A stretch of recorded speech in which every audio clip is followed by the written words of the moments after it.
হলো গার্ডরেল। রাতারাতি বদলে গেল বাংলার চেহারা। নির্বাচনে হেরে মুখ্যমন্ত্রিত্ব হারালেন মমতা বন্দ্যোপাধ্যায়। তাই তার সমস্ত নিরাপত্তা ধীরে ধীরে সরিয়ে নেওয়া হচ্ছে। তেমন ভাবেই তার বাড়ির সামনে দিয়ে সরিয়ে নেওয়া হলো সমস্ত গার্ডরেল।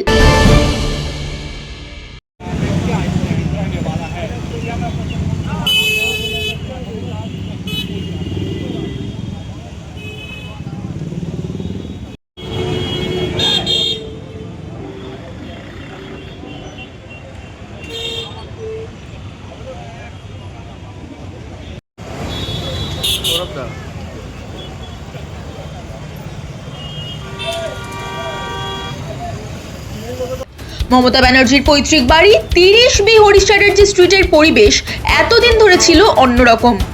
2011 সালে মুখ্যমন্ত্রী হওয়ার পরে তার বাড়ির চারিদিক ঘিরে দেওয়া হয়েছিল গার্ডরেল দিয়ে।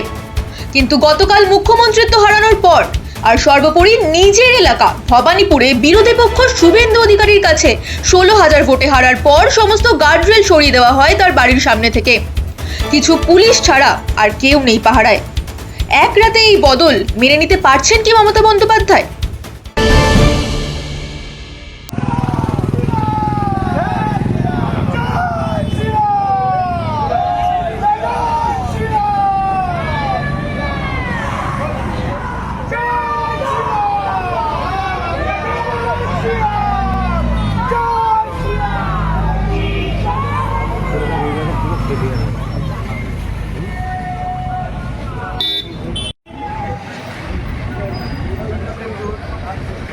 मैं देख रहा हूँ के अंदर दिया है, वहाँ पे जो लोग का कार्ड है तीनों के अंदर वो जाता है काउंटिंग में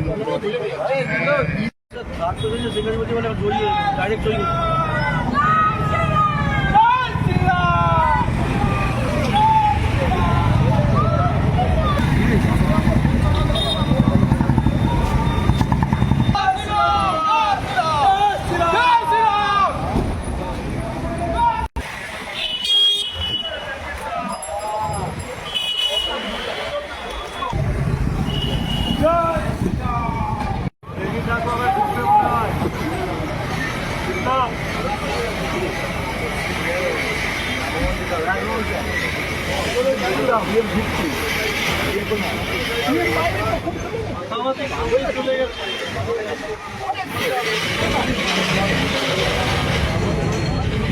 যাবে